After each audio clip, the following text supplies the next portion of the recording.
Hey guys, Bryan Rogala here. This is the 101, and today we are talking about one of my favorite things, skis. Buying your first pair of skis can be a little overwhelming. There's a ton of different types of skis out there, and there's a lot of reviews to get lost in, so it's really easy to overthink it. Let's say you've rented skis for a while and you're finally ready to buy your first pair. Here's a primer on how to do just that. Just like with any big gear purchase, it's really important to know what you're getting before you pull the trigger, and the only way to do that with skis is by skiing them yourself.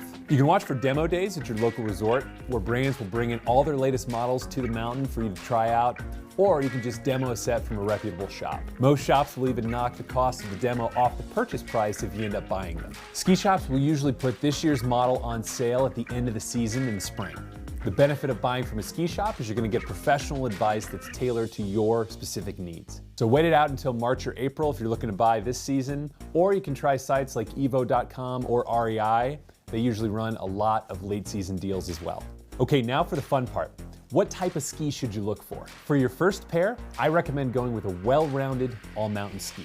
An all-mountain ski is just what it sounds like. It's meant to be skied all over the mountain and excel in a variety of conditions, everything from groomers to deep powder. Now, it's not a specialty ski, so it might not carve as well as a dedicated front-side ski or float as well as a dedicated powder ski, but it's a jack of all trades and you're gonna get the most use out of it and be able to grow into it. One important thing to consider when you're buying your first pair of skis is the length of the ski. There's a lot of helpful size charts online, but in general, when you stand the ski up on its tail, you want it to reach between your chin and your forehead. More advanced skiers will opt for longer skis because they're a little more stable at speed, and beginners will go for a shorter ski because they're easier to maneuver. There are a few terms you're probably gonna see when you're shopping for skis. Let's talk about those. The first is waist width. The waist width of a ski determines a couple things: how easy it is to transition that ski from one edge to another, and how well it's gonna float in powder.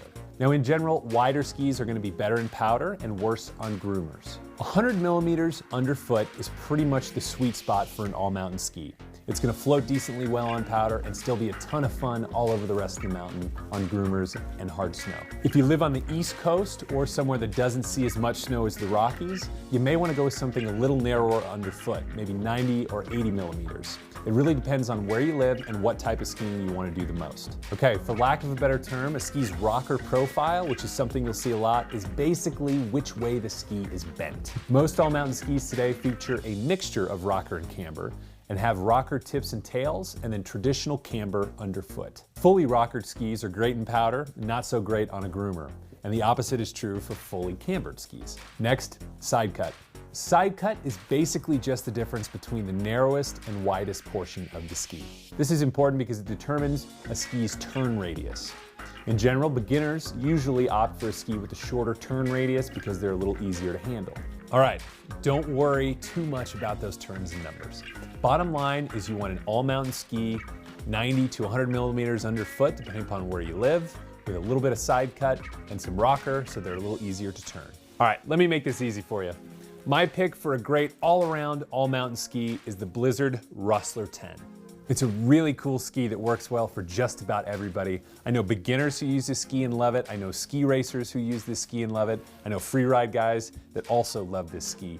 It just has a really wide use case and tons of people can have fun on this thing. One neat feature of the Rustler 10 is that the waist width varies depending upon the length. So these are 188s and they're 104 underfoot, which is pretty much perfect for an all-mountain Western ski. It has a mix of tip and tail rocker with traditional camber underfoot, which means it's really fun in soft snow, but it's still a ton of fun to carve a turn on a groomer with these. So the Rustlers are pretty forgiving and easy to ski overall, but the cool thing is they still hold their own at speed and in variable snow. It's quite honestly my favorite ski I've ever been on. I've skied it in 3 feet of powder, I've skied it on icy groomers, tight trees, moguls, pretty much everything, and it's been fantastic in all conditions. Bottom line, your first pair of skis should be something that's relatively easy to handle and is gonna let you have fun all over the mountain no matter what the conditions are. So my pick for just about everybody these days is the Blizzard Rustler 10.